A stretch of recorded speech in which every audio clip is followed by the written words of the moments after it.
10वीं सदी ईसवी सल्तनत अब्बासिया का ज़वाल शुरू हुआ। उसके दारुल खिलाफे और दीगर कई इलाकों में आज़ाद रियासतें कायम होने लगी।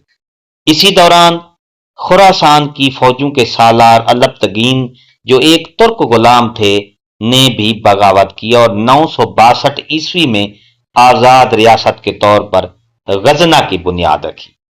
963 में इनके इंतकाल के बाद उनका बेटा अबू इसहाक इब्राहिम हुक्मरान हुआ। उसके बाद हुक्मरानी अलबतगीन के गुलाम सबकतगीन के हिस्से में आई। 997 में सबकतगीन की वफात हुई तो उसके बड़े बेटे महमूद को हुकूमत मिली। उस वक्त उसकी उम्र महज 27 साल थी और उस वक्त उसके पास सिर्फ गजनी की हुकूमत थी। कुछ अरसे बाद वो खुरासान पर भी कब्जा कर चुका था।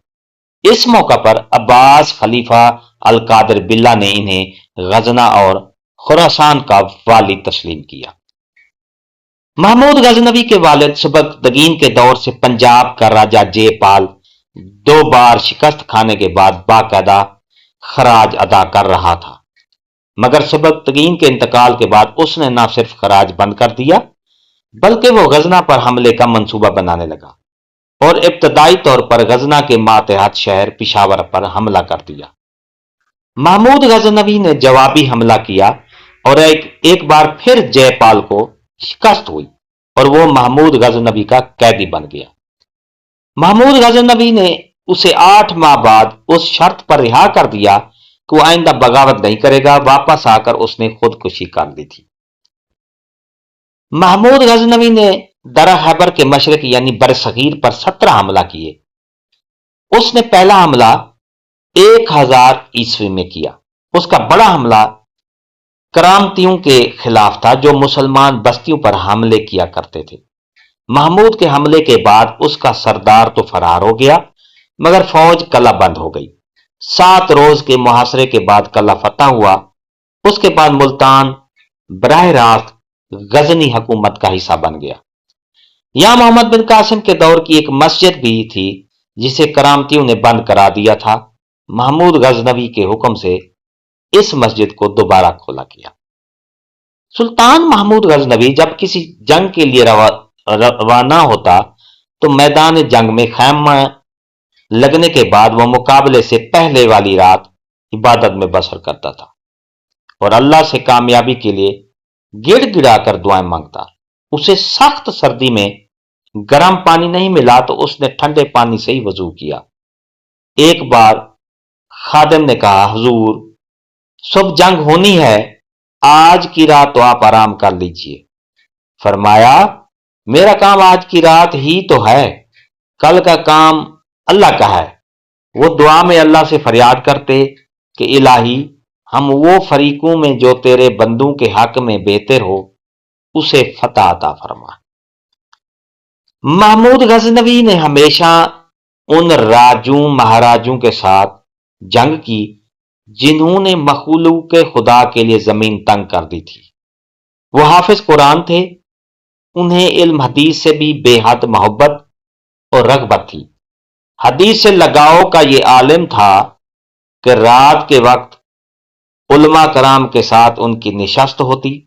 उलमा कराम अहादीस बयान करते जाते और वो पूरी तवज्जो से सुनते। फारसी शायरी को भी फरोग देने में महमूद गजनवी पेश पेश रहे। उनके दरबार से 400 फारसी शोरा वाबस्ता थे।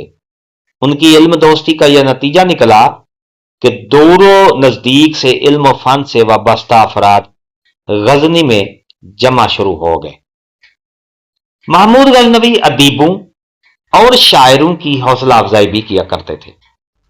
मुअर्रिखीन के मुताबिक वो हर साल उलमा और शोरा की हौसला अफजाई के लिए 4 लाख दिनार खर्च किया करते थे। सुल्तान महमूद गजनवी के दरबार से एक और अहम शख्सियत भी वाबस्ता थी। वो मुसलमान साइंसदान, सियाह, फलसफा और रियाजी समेत कई उलूम के माहिर अबू रिहान मोहम्मद बिन अहमद अल बैरूनी थे। महमूद गजनवी उनकी बेहद कदर किया करते थे। अल बैरूनी ने यहां आकर संस्कृत जबान सीखी और अरबी से संस्कृत اور संस्कृत से अरबी जबान में निहायत कीमती कुतुब के तर्जमे किए। उनमें किताब अल हिंद और आसार अल बाकिया मशहूर है। ये कुतुब तारीखी मालूमात का गरां कदर खजाना है। इसके अलावा फारसी जबान का लाजवाल शायर फिरदौसी भी इन्हीं के दरबार से वाबस्ता था। फिरदौसी की शोहरा आफाक नज़म शाहनामा फारसी अदब का खजाना है। इसमें जंगों की तफसील है, जिससे पता चलता है कि वो 1000 साल कबल जंगी हालात की सूरत हाल क्या थी। महमूद गजनवी ने इस अजीम शायर की हर मुमकिन सरपरस्ती की। सुल्तान महमूद गजनवी के दौर में लाहौर इल्म और अदब का गहवरा बना। उसके अलावा गजनी में भी एक बड़ी यूनिवर्सिटी कायम हुई, जिसके साथ ही एक बड़ा कुतुब खाना था, जिसमें दुनिया भर से नायाब कुतुब जमा की गई थी। यूनिवर्सिटी में एक अजायब घर भी था, जहां दुनिया भर की नादिर नायाब अशिया का बड़ा जखीरा था। सुल्तान महमूद गजनवी की इल्म परवरी का ये आलम था कि वो जो भी शहर फतह करता, वहां की इल्मी किताबें इकट्ठी करके गजनी ले आता और उस शहर के आलमों और माहिरीन को भी गजनी चलने की दावत देता। उसके अलावा गजनी में मसाजिद और दीगर खूबसूरत इमारतों का हुस्न झलकता था। एक अंग्रेज मुअर्रिख के बाकौल पूरी खिलाफत अब्बासिया में कोई शहर गजनी की इमारतों की शान व शौकत जैसा नहीं था। अदल व इंसाफ का बोल बाला रखने के लिए महमूद गजनवी ने हर शहर में मुकर्रर किए थे, जो इस्लामी शरीयत के मुताबिक फैसले करते थे। सुल्तान महमूद गजनवी की सबसे बड़ी फतह सोमनाथ की फतह है। इसे सोमनाथ का फातेह भी कहा जाता है। महमूद गजनवी को इतलात तो मिल रही थी कि गुजरात और काठियावाड़ में हिंदू अरब ताजरों के जहाज लूट लेते हैं और गुजरात में मुसलमानों के साथ बड़ी ज्यादतियां हो रही हैं। वहीं करीब मुसलमान ताजरों की बस्ती थी, जहां एक मुत्तकी बुजुर्ग मोहम्मद बिन हसन इराकी रहते थे। उनसे मुसलमानों की यह हालत देखी ना गई। उन्होंने महमूद गजनवी को खत लिखा कि वह आकर मुसलमानों के इस मुसीबत से निजात दिलाए। सुल्तान महमूद गजनवी मुल्तान से होता हुआ सहरा अबूर करके तवील सफर के बाद सोमनाथ पहुंचे। फौज ने शहर का मुहासरा किया।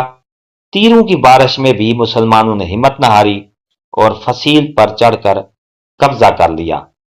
यहां तारीखी तौर पर महमूद गजनवी के इस हमले को दौलत का हुसूल करार दिया जाता है, जो कि सरासर गलत है, क्योंकि सोमनाथ के बुत को ना तोड़ने के एवज इन्हें बड़ी रकम की पेशकश की गई थी, जिसे उन्होंने ये कहकर ठुकरा दिया कि मैं बुत शिकन बुतों को तोड़ने वाला हूं। डियर नाजरीन, अगर आपको ये हमारी वीडियो पसंद आई है, अपडेट अच्छी लगी है, तो लाइक करें। सब्सक्राइब का बटन आपके सामने है और उसके साथ बेल आइकन के बटन को लाजमी प्रेस कीजिएगा। एक नई वीडियो के साथ, नई अपडेट के साथ हाजिर होंगे। तब तक के लिए इजाजत। शुक्रिया। अल्लाह हाफिज।